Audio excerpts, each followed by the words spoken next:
Today, we're diving deep into horology. We're taking a humble Seiko movement, the NH35A, and modding it into something a little bit more cinematic. An homage to the Omega Seamaster Diver 300 meter. This has been the watch that's been to the bottom of the ocean, the top of the red carpet, and strapped to the wrist of the world's most famous spy. Some even say it's the watch that put Omega on center stage in the watch community. Welcome to our budget bond build. It's basically a Diver 300 meter that took a gap year in Japan. But before we start feeling too smug about our budget bond build, let's pay tribute to the legend that inspired it. Because the real Seamaster 300 meter isn't just a watch, it's a cultural icon with more backstory than a Bond villain's monologue.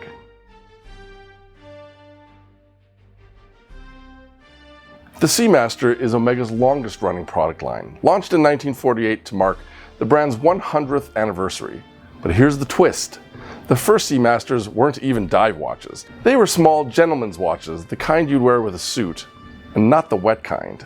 And while the Seamaster line evolved as dive watches gained popularity in the 1960s, its dress watch aesthetic continued on in its own collection around 1967 as the DeVille line.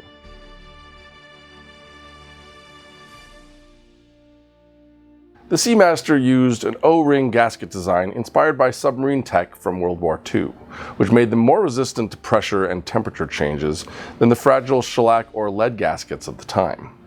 And in 1955, diver Gordon McLean proved it worked, hitting 62.5 meters underwater with a Seamaster in Australia. Now that's not bad for a watch that still looked like it belonged at a cocktail bar. Then, in 1957, Omega dropped the Seamaster 300. Now this was the real deal, a true commercial diver that would evolve into the professional dive watches that we know today.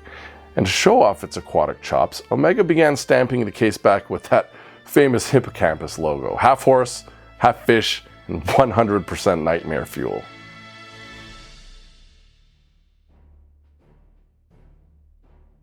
Now by this time, Omega was already making waves beyond the ocean.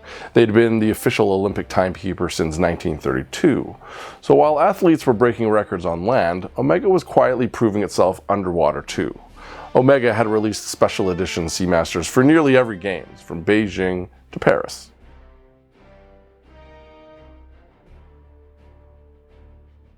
Now the Seamaster line has racked up quite a resume, having been strapped to the wrists of deep-sea explorer James Cameron, Olympian Michael Phelps, and even sailors competing in the America's Cup. Odds are, if you've ever gone really fast, really deep, or gotten really wet, there's a good chance that a Seamaster was along for the ride.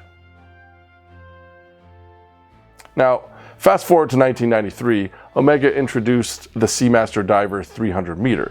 Now that's the watch that we're modding here today.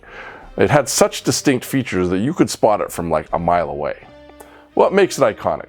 Well, scalloped bezel that sets it apart from the Submariner's coin edge, skeletonized hands which are practical and easy to read underwater and tend to reduce glare, and a wave dial, stamped aluminum in a tight wave pattern. In 2018, Omega revived that pattern in laser-etched ceramic, instantly recognizable and era-defining. And that quirky helium escape valve at 10 o'clock. That helium valve's kind of always been a little bit divisive. It's essential for saturation divers, letting helium atoms escape during decompression, but for everyday wearers, it's more like horological Marmite. You either love it or you hate it. Now over time, the valve evolved from that original short, flat cylinder, like the one we're using in this mod, to a sleeker, tapered, conical version introduced in 2018. Now with its mix of sharp design and serious dive credentials, the Seamaster Diver 300 meter quickly became Omega's flagship, and a natural rival to the Rolex Submariner. Two great divers with similar price points but very different personalities. Then came 1995, GoldenEye. Under the vision of Omega's marketing mastermind Jean-Claude Biver, costume designer Lindy Hemming chose the Seamaster Diver 300 meter for Pierce Brosnan's wrist, inspired by Omega's ties to the British military and Navy, especially its use by the Special Boat Service. Now, that name might not sound intimidating at first. Special Boat Service sounds like it could actually pass for like a children's birthday party rental. But make no mistake, these are the British Navy SEALs. If they're showing up in a boat, it's not for a harbor tour. Now this watch, in true Bond fashion, even came with a laser, detonator, and grappling hook, at least in the movies. And in GoldenEye, Brosnan wore the quartz reference 254180, later upgrading to the automatic 253180 in subsequent films. From that moment, that partnership was cemented.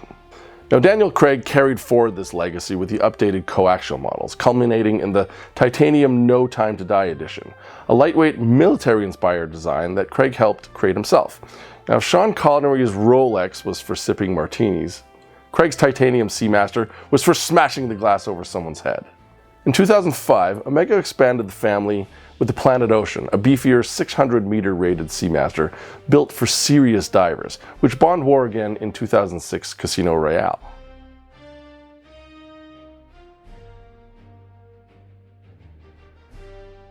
Now while for this mod we're using a reliable Seiko NH35A movement, in the true Diver 300 meter, behind the looks, Omega pushed innovation. Early Diver 300 meters ran on the 1109 and 1120 calibers, but the game changer was George Daniels' Co-Axial escapement, a movement innovation that introduced smaller contact surfaces, reduced friction, and the need for lubrication, thus extending service intervals and improving accuracy.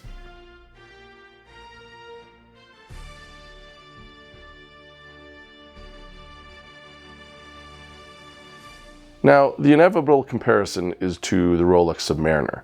Now, in my humble opinion, the Sub is timeless, refined but restrained, and plays it safe. It's the boardroom banker of dive watches. Now, the Seamaster Diver 300 meter, it's charming, it's adventurous, and likely has better stories at dinner. While the Submariner whispers prestige, the Seamaster shouts its personality, and likely better value.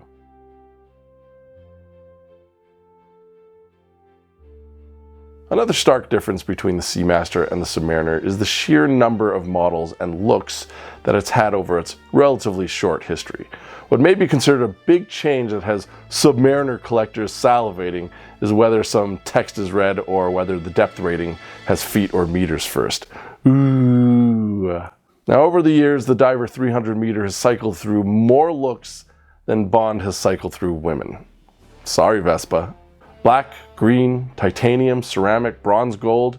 There's even a 2023 summer blue edition where its dial color is matched to the ocean, say at 300 meters depth. Omega says it's scientifically accurate, but let's be real, it's just a great excuse to buy another blue watch.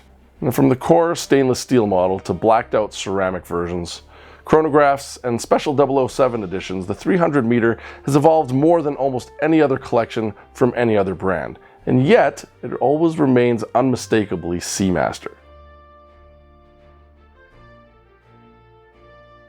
Omega has also experimented with bracelets. The latest bracelets include a mesh strap that's super comfy, though a bit chunky. Let's call it thick with 2 C's. And that's the strap that we'll be using here today.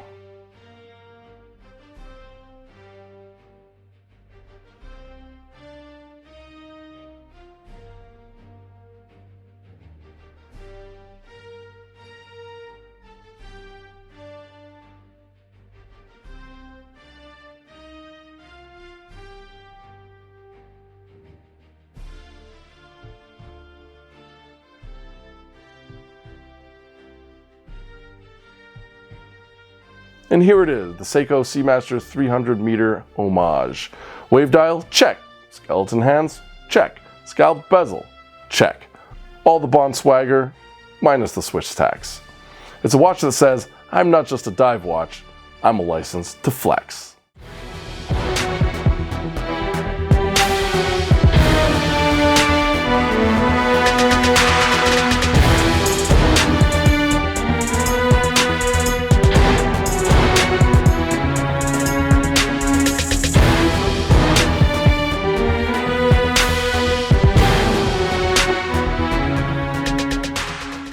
Thanks for watching, and if you've ever modded a watch or just enjoy geeking out over dive watch trivia, drop a comment below. Up next, maybe a classic Submariner, maybe a Hulk. Hit subscribe so you don't miss it. And remember, whether it's a Swiss icon or Japanese mod, the real mission is to enjoy your slice of watch history. Live complicated.